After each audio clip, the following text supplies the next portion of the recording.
উপস্থিত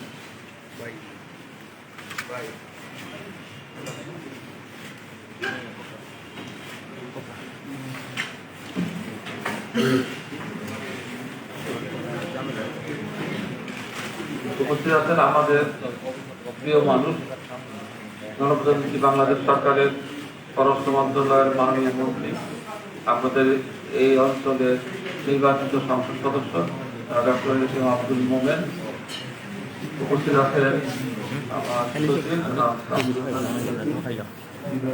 আমার বিভাগ, police commissioner, DIG, super,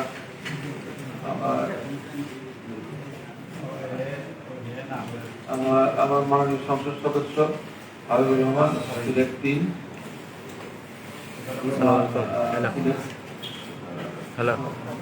Dakshin Surma, Balaganj দক্ষিণ জীবন, ঠিক আছে।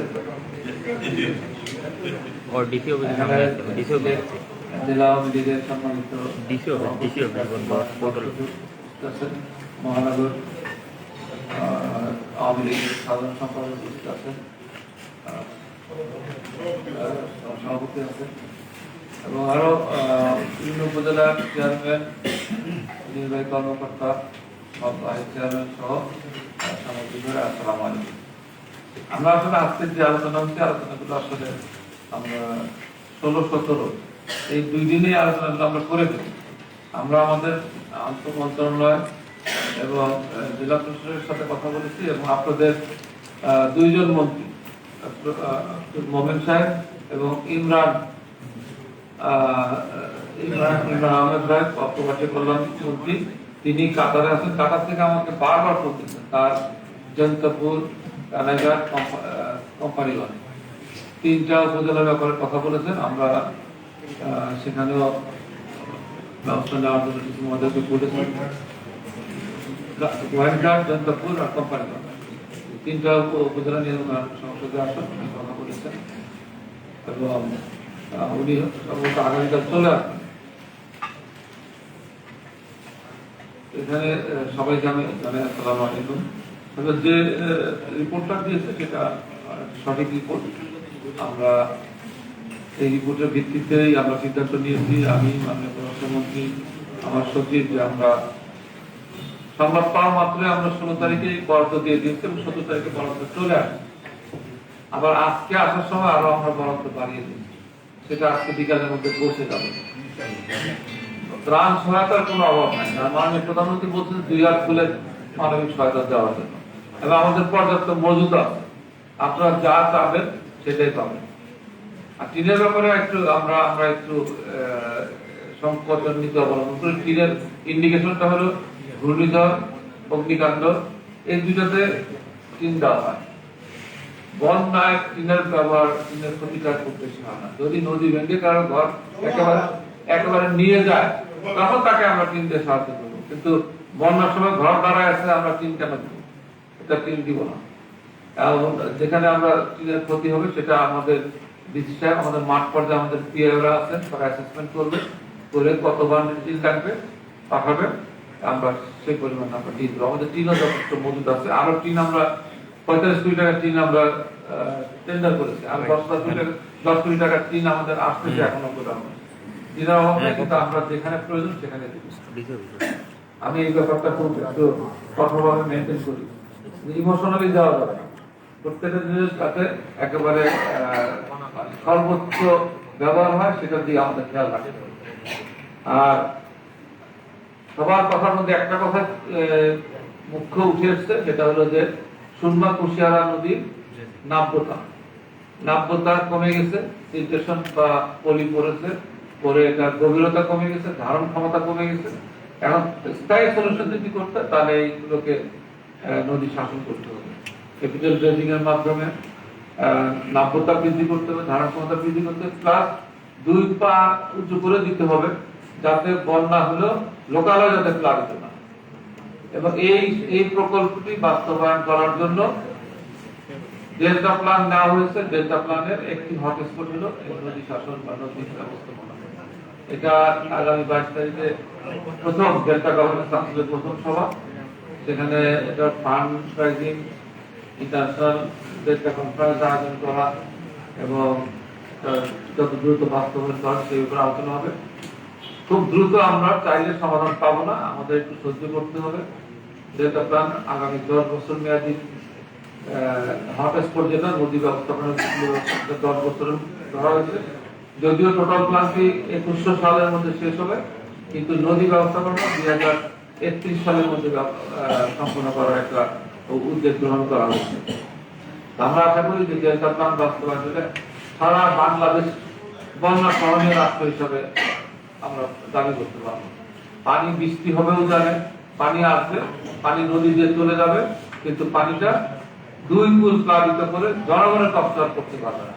আপনারা মাননীয় প্রধানমন্ত্রী দোয়া করবেন, যিনি এই ডেল্টা প্ল্যান তৈরি করছেন, তিনি যেন আল্লাহ হায়াতেন যাতে তিনি এই ডেল্টা প্ল্যান বাস্তবায়ন করবেন। আর সর্বোপরি মাননীয় প্রধানমন্ত্রী আপনাদের পাশে আছেন, আমাদেরকে সবসময় নির্দেশনা দিয়েছেন। এটা আজকে আমরা আসছি, দুজন মন্ত্রী, আমার সচিব, এটা মাননীয় প্রধানমন্ত্রী নির্দেশে আমরা আসছি। তিনি সদস্যকে ডেকে 2 হাত ফুলের মানবিক সহায়তা দিতে বলছেন, আমরা দিয়েছি, আরো আসতেছে এবং আরো আসবে ইনশাআল্লাহ। আপনাদের সবার মূল্যবান মতামতের জন্য আমরা আপনাদের কাছে কৃতজ্ঞ। আপনাদের এই মতামতগুলো আমাদের ভবিষ্যতে পরিকল্পনা গ্রহণ করতে সহায়তা করবে। সবাইকে ধন্যবাদ। আসসালামু আলাইকুম। ধন্যবাদ মাননীয় প্রধানমন্ত্রী মহোদয়কে। আমি এ পর্যায়ে আমাদের আজকের অনুষ্ঠানের সম্মানিত প্রধান অতিথি, যিনি কয়েকদিন ধরেই বন্যার খবর নিচ্ছিলেন এবং গতকালকেও আমরা যখন এখানে বৈঠক করছিলাম তখন স্যার সেই বৈঠকের খবর নিচ্ছেন এবং স্যার নিজে সেই মিটিং এ আসার ঘোষণা করেছেন এবং তার পরিকল্পনার কথা বলেছেন। এই জেলার মানুষের, এই অঞ্চলের মানুষের পাশে থাকার অধিকার ব্যক্ত করেছেন এবং সাথে সাথে স্যার আমাদের মাঝে চলে এসেছেন। আমি এ পর্যায়ে আমাদের আজকের অনুষ্ঠানের সম্মানিত প্রধান অতিথি পররাষ্ট্র মন্ত্রণালয়ের মাননীয় মন্ত্রী ডক্টর এ কে আব্দুল মোমেন মহোদয়কে তার বক্তব্য করার জন্য অনুরোধ করছি। আপনাকে অসংখ্য ধন্যবাদ। বিসমিল্লাহির রহমানির রহিম। আসসালামু আলাইকুম এবং আদাব। আমি এই প্রথমে যাকে সবচেয়ে বেশি ধন্যবাদ দিতে চাই, আমাদের দুর্যোগ ব্যবস্থাপন মন্ত্রী জনাব ডক্টর এনাম এক নম্বর, আর ওনার সচিবকে তাদের কাছে রিকোয়েস্ট করার সাথে সাথে একেবারে শোনার সাথে সাথে 10 লক্ষ টাকা, 100 টন চাল, তারপরে 4000 শুকনা এই খাবার দিয়েছেন। তারপরে আবার রাত্রে 12টার সময় বলছেন, আমি ওনাকে রিকোয়েস্ট করে আপনি আসেন দেখে যান। রাত্রে 12টার সময় ফোন করে বলছেন যে আমি যাবো। আর সকালবেলা আবার বলছেন যে টাকার পরিমাণ 10 থেকে 25 লক্ষ টাকা, আর বাকিগুলো সবগুলো বাড়ায় দিচ্ছে। তো অসংখ্য ধন্যবাদ। এবং সাথে সাথে ছেলেতে এসেছেন দুর্গত এলাকা থেকে। আমি যেগুলো জানতে চাই, মিটিং এর একটি কারণ হলো আমরা ঢাকায় যাওয়ার পরে হয়তো মাননীয় প্রধানমন্ত্রী আমাদের বললেন কি দেখে আসবে, আমরা তো সব এলাকা দেখতে পারবো না। সেই জন্য ভাবলাম যে একটা আপনাদের কাছ থেকে আইডিয়া নিতে পারি যে কি অবস্থা। আমি যেটাতে আমি শুনে খুশি হলাম যে একজনের বেশি মারা যায় না। This is good news. শুধু একজন আনটিল 5 জন মারা ইতিমধ্যে।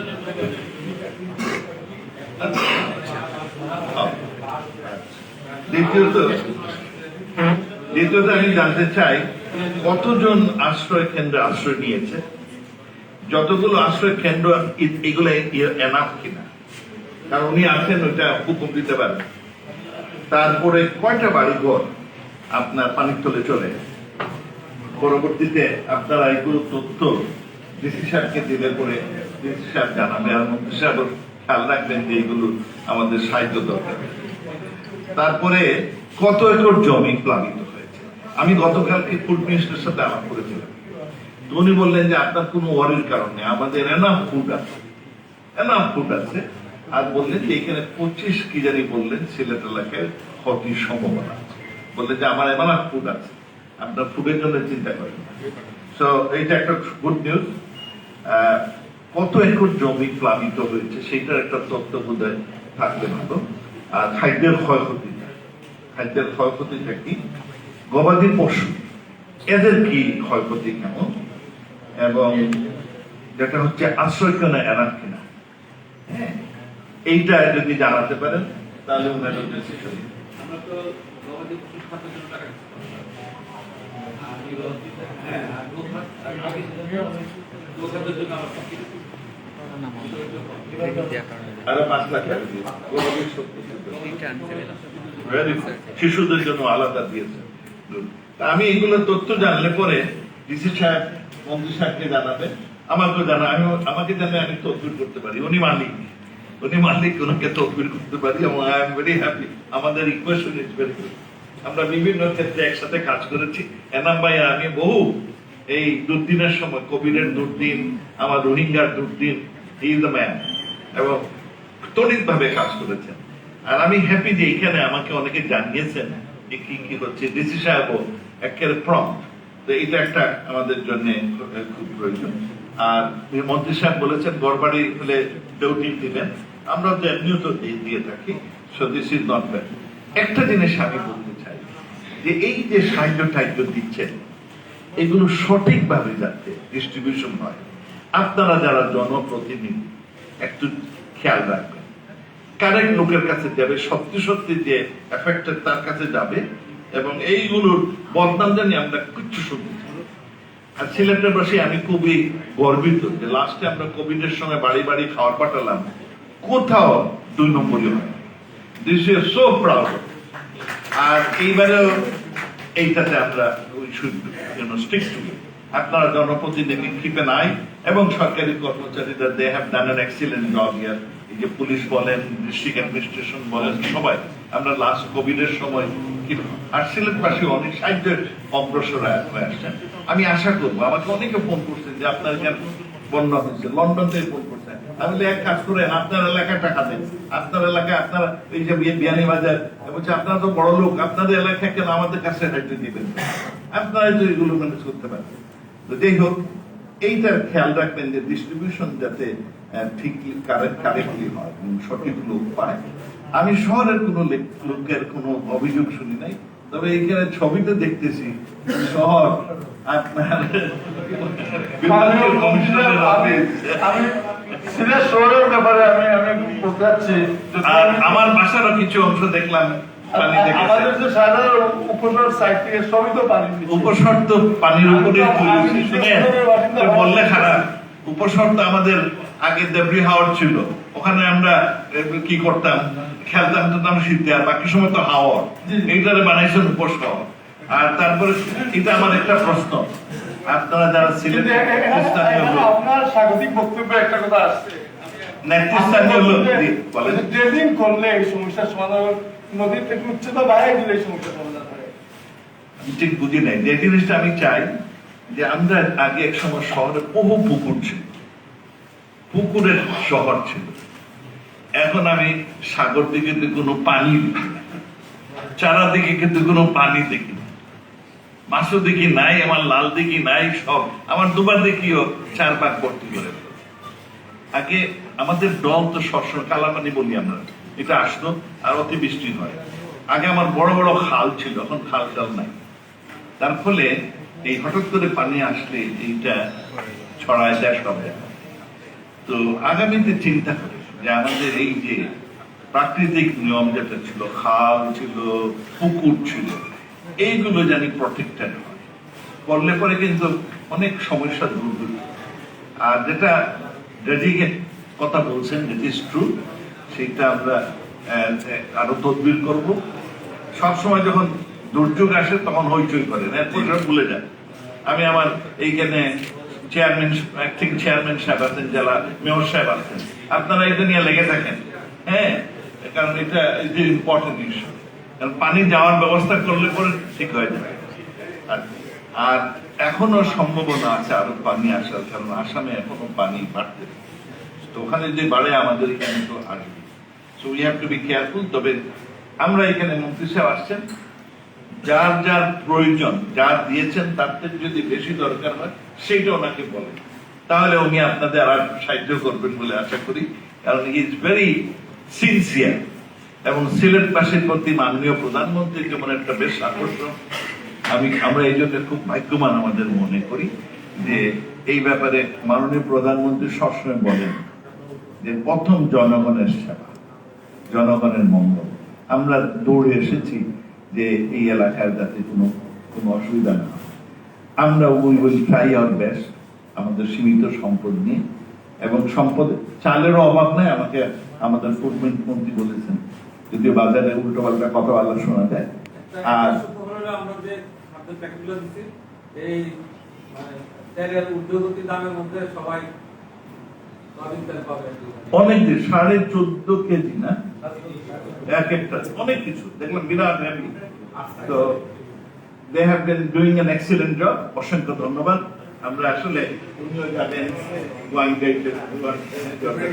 এলাকায়, আর আমরা একটু যাবো আমাদের ওই কান্দিরগাঁও, জালালাবাদ, ওইসব মোগলাগাঁও, হাটখোলা এলাকা একটু দেখে যাই।